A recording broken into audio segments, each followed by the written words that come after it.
Life पॉझिटिव्हच्या या नवीन सादरीकरणामध्ये आपणा सर्वांचं मनपूर्वक स्वागत आहे.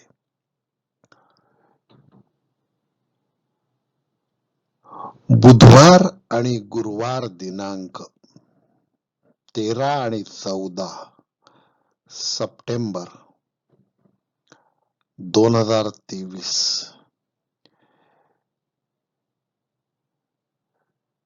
श्रावण अमावस्या, पिठोरी अमावस्या, जो सण महाराष्ट्रात पोळा म्हणून साजरा केला जातो. बुधवारी पोळा साजरा झाला आणि 14 तारखेला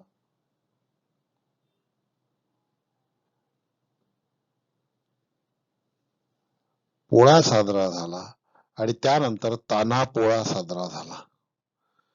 या दिवशी कालभैरवाची उपासना करण्याची परंपरा आहे. याचा औचित्य साधून कालभैरव उपासना, त्याचं फळ आणि जगद्गुरु श्री शंकराचार्य यांनी रचलेलं कालभैरव अष्टक आपणासमोर सादर करीत आहे.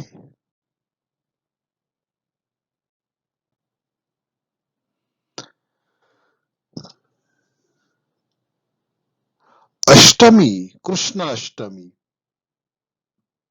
ही कालभैरवाची तिथी आहे.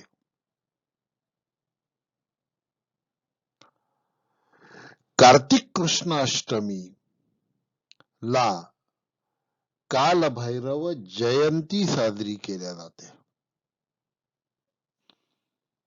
या वर्षी कार्तिक कृष्ण अष्टमी मंगळवार दिनांक 5 डिसेंबर 2023 ला येते आहे.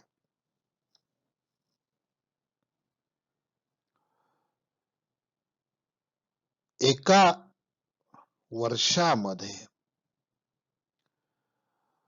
12 कालाष्टमी येतात. या 12 कालाष्टमीला जर कालभैरवाचं पूजन केल्या गेलं तर अनेक संकटांचं निवारण शक्य होतं. कालभैरव हे भगवान शिवाचे उग्र रूप मानले गेले आहे. कालभैरव हा काशीचा कोतवाल आहे. तो काशीचा न्यायाधीश आहे.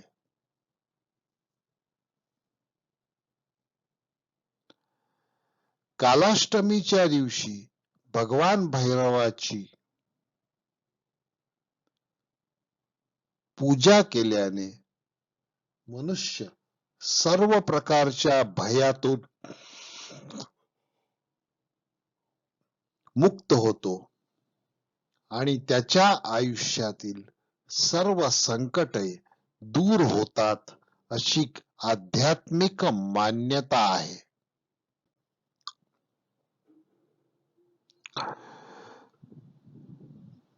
भगवान शिव, शंकर, शंभो हे महाकाल आहेत.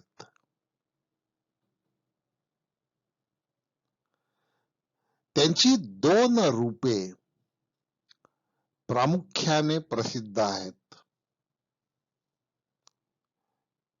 भैरव रूपे, एक बटुक भैरव आणि दुसरं काल भैरव. भगवान शंकराचे बटुक म्हणजे बटू हा शब्द आहे. बटू म्हणजे लहान. बटुक भैरव हे अतिशय कोमल रूप आहे. तर काल भैरव हे भगवान शंकराचे रौद्र रूप आहे.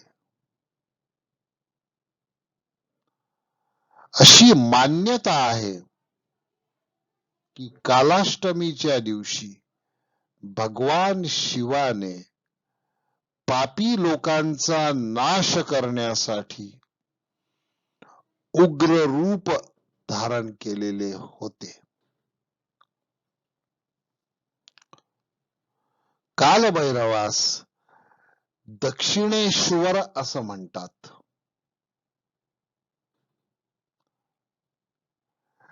दक्षिणेश्वरामुळे सर्व संकटांचं निवारण होतं आणि म्हणूनच आपण संकट मोचनासाठी दक्षिणमुखी मारुतीचं पूजन करतो. कालभैरव मानवाच्या शरीरातील नकारात्मक ऊर्जा, मानवाच्या मनातील नकारात्मक ऊर्जा निरसित करते, काढून टाकते. आणि ज्यांना असं वाटतं की आपल्या शरीरामध्ये आणि मनामध्ये नकारात्मक ऊर्जा आहे, त्यांनी कालभैरवाची कृष्णाष्टमीच्या दिवशी पूजन करावे. त्यांच्या मनातील शरीरातील सर्व नकारात्मक ऊर्जाचं निरसन झाल्याशिवाय राहणार नाही.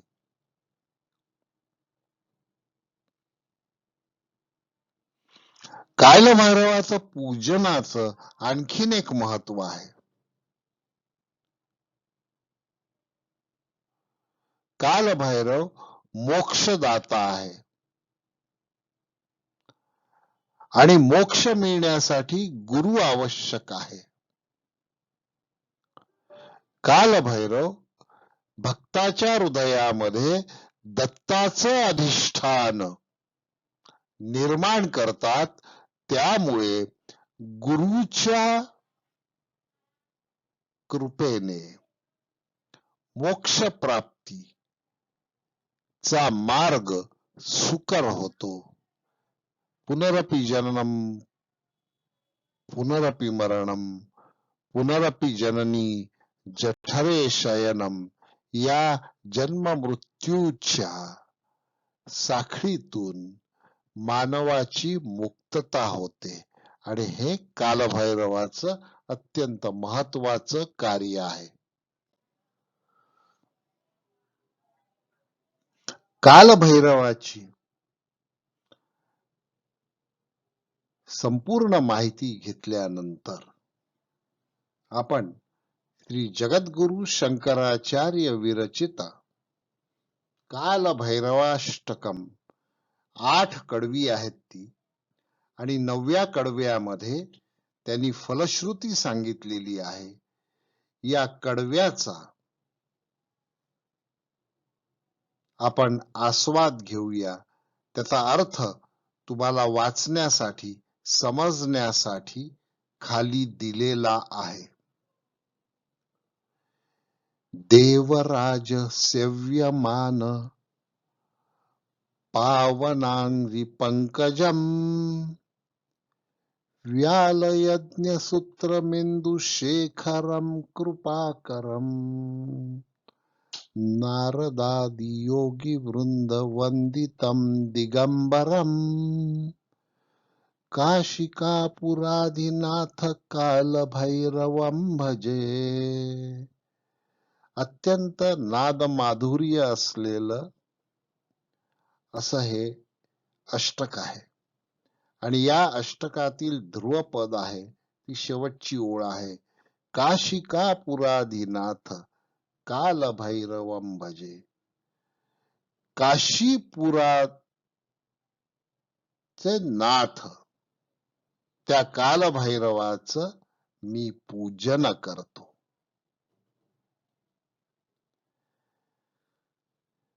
परत एकदा ऐका, अर्थ तुम्हाला वाचता येईल. अर्थ अतिशय सोपा आहे, तो आपल्याला समजून घेता येईल. देवराज सेव्यमान पावनांद्री पंकजम व्यालयज्ञसूत्रमिन्दुशेखरं कृपाकरं नारदादि योगी वृंद वंदितं दिगंबरम काशिकापुराधिनाथ कालभैरवं भजे.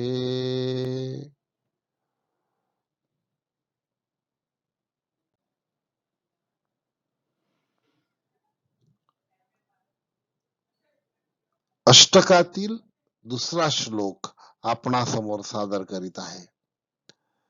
भानुकोटी भास्वरम भवाब्दितारकं परम नीलकंठ इप्सितार्थ दायकं त्रिलोचनम काल काल अंबुजाक्षरम अक्ष शूल अक्षरम काशिकापुराधिनाथ काल भैरवं भजे.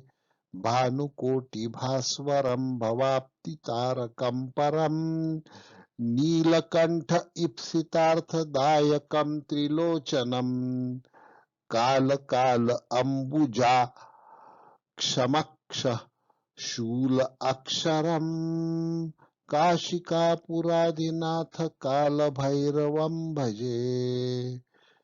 कोटी भानू जे तेज आहे त्यासारखा तो तेजस्वी आहे.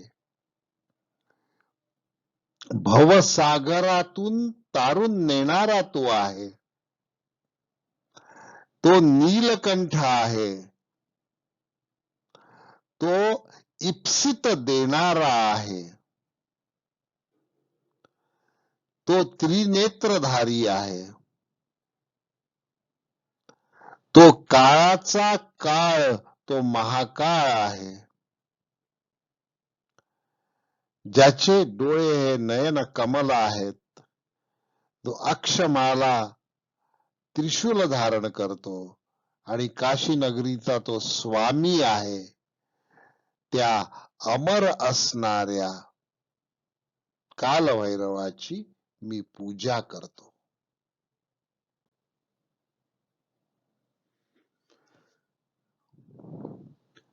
शूलटंक पाशदंड पाणिमादि कारणम श्यामकाय मादिदेव अक्षरं निरामयं भीम विक्रमं प्रभु विचित्र तांडव प्रियं काशिकापुराधिनाथ काल भैरवं भजे.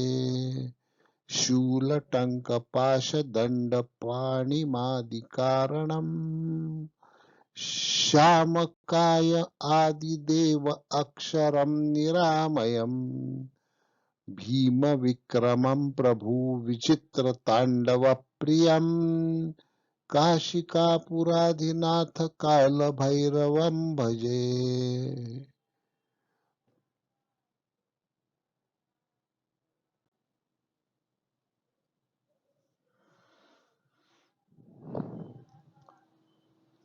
चौथा श्लोक आहे.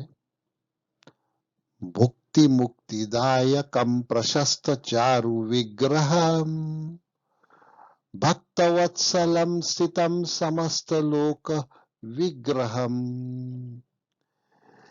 विनिक्वणं मनोहज्ञ हेम किंडलस्कटी काशिकापुराधिनाथ काल भैरवं भजे. भुक्ति मुक्तिदायकं प्रशस्त चारु विग्रहं भक्तवत्सलस्थितं समस्त लोक विग्रहं विनिक्वणं मनोज्ञ हेम किंडकिनी सत्कटीं कटीला हेमाच सुंदर कमरपट्टा आहे आणि तो कमरपट्टा हलताना रुणझुण असा आवाज येतो. असा तो कालभैरव आहे.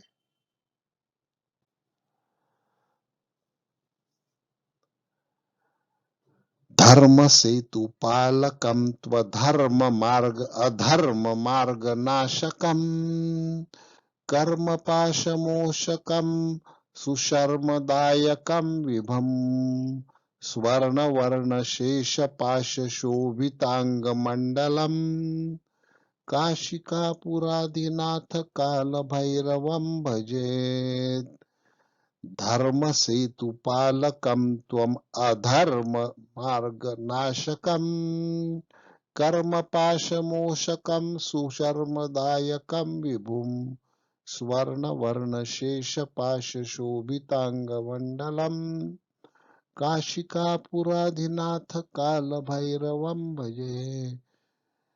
धर्माचा रक्षक आहे हा भैरव, अधर्माचा नाश करणारा आहे, जो साधकाला त्याच्या कर्माच्या पाशातून मुक्त करतो. साधकाला कर्माच्या पाशातून मुक्त करण्याची शक्ती कालभैरवामध्ये आहे आणि त्यामुळे तो कल्याणप्रद होतो. तो सर्वांना समाविष्ट करतो. ज्याचं संपूर्ण शरीर शेष नागानी सजलेला आहे असा हा कालभैरव आहे. त्याची आपण उपासना करूया.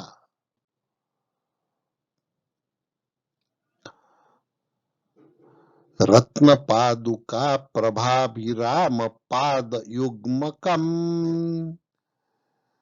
नित्यं दवीति य इष्टदैवतं निरञ्जनम् मृत्युदर्पनाशनं करालद्रष्टमोक्षणम् काशिकापुराधिनाथ कालभैरवं भजे.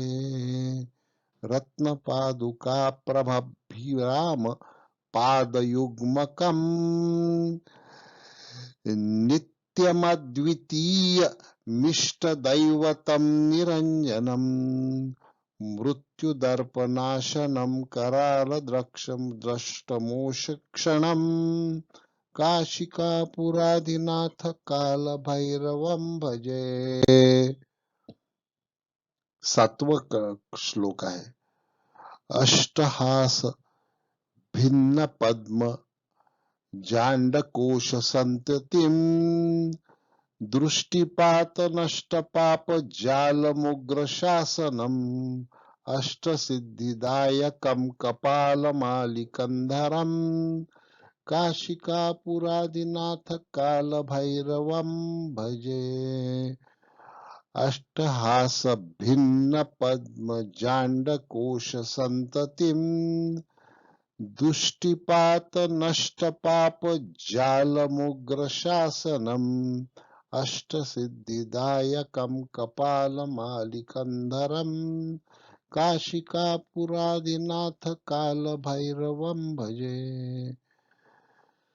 ज्याच्या दृष्टीने ब्रह्मांडाचे विश्वाचे विघाटन होते, ज्याची भक्तावर साधकावर कृपा झाल्यामुळे त्या भक्ताच्या असंख्य पापांचा दृष्टीपात झाल्यावर नष्ट होतं पापांचं जाळ,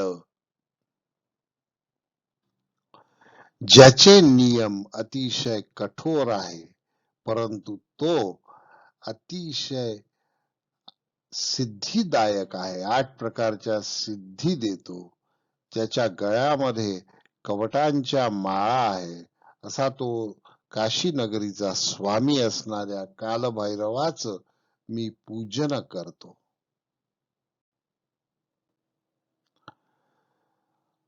8वा श्लोक आहे अष्टकामधला. भूतसंगनायकं विशाल कीर्तिदायकं काशीवास लोक पुण्य पापशोधकं विभुं नीतिमार्ग कोविद पुरातनं जगत्पतिं काशिकापुराधिनाथ कालभैरवं भजे. भूतसंघनायकं विशाल कीर्तिदायकं काशीवास लोक पुण्य पापशोधक विभुं नीतिमार्ग कोविदं पुरातनं जगत्पतिं काशिकापुरादिनाथ कालभैरवं भजे. कालभैरव हा सर्व प्राण्यांचा नायक आहे. तो आपल्या भक्तांना दिगंत कीर्ती देण्यामध्ये समर्थ आहे. काशीपुरामध्ये काशी क्षेत्रामध्ये निवास करणाऱ्या सर्व लोकांचं, जनतेचं पाप आणि पुण्याचं शोधन तो करतो आहे. नैतिकतेच्या मार्गाचा तो अभ्यासक आहे, ज्याचं अस्तित्व अत्यंत प्राचीन आहे, जो या जगाचा स्वामी आहे, तो न्यायाधीश आहे. अशा कालभैरवाची मी उपासना करतो असं शंकराचार्य म्हणतात. फलश्रुती दिलेली आहे. अष्टकानंतर 9वा श्लोक आलेला आहे, तो फलश्रुती पूरक आहे. कालभैरवाष्टकं पठन्ति ये मनोहरं ज्ञानमुक्ति साधनं विचित्र पुण्यवर्धनं शोक मोह दैन्य लोभ कोप ताप नाशनम प्रयांति काल भैरवांगी सन्निधिम ध्रुवम. याचा पाठ करणारे कालभैरवाच्या जवळ जातात असा शेवटच्या ओळीत म्हटलेला आहे. आणि काय नष्ट करतो तो? शोक नष्ट करतो, मोह नष्ट करतो, दैन्यावस्था नष्ट करतो, लोभ नष्ट करतो, कोप नष्ट करतो, ताप नष्ट करतो. एवढ्या गोष्टी नष्ट करणारा तो कालभैरव. शोक 1, मोह 2, दैन्य 3, लोभ 4, कोप 5, ताप 6. या 6 गोष्टींचा नाश करणारा तो कालभैरव आहे. त्या कालभैरवाची उपासना उपासकांनी दर अष्टमीच्या दिवशी हे सुंदर 8 श्लोकांचं आणि 9वा फलश्रुती असणारा श्लोक याचं पाठांतर करावं, मुखोद्गत करावं आणि कालभैरवाची कृपा प्राप्त करून घ्यावी अशी सर्व भक्तांना विनंती आहे. इति श्रीमच्छंकराचार्य विरचितं श्री कालभैरवाष्टक स्तोत्रम संपूर्णम. लाईफ पॉझिटिव्हचा हा व्हिडिओ आपणाला कसा वाटला ते कॉमेंट मध्ये जरूर लिहा. आपल्या काही सूचना असतील तर त्या कॉमेंट मध्ये नक्की नोंदवा. लाईफ पॉझिटिव्ह चॅनलला सबस्क्राईब करा. आपला आशीर्वाद असू द्या. अशा नवीन नवीन अधिक चांगले व्हिडिओ घेऊन येण्यासाठी आपले आशीर्वाद आम्हाला आवश्यक आहेत. ते आशीर्वाद द्यावे अशी नम्र विनंती आहे. आणि या ठिकाणी मला विराम घेण्याची परवानगी द्यावी अशी निवेदन करून मी आपलं या श्रीमच्छंकराचार्य विरचित कालभैरवाष्टकांचं निरूपण या ठिकाणी संपवतो. ओम शांती शांती शांती.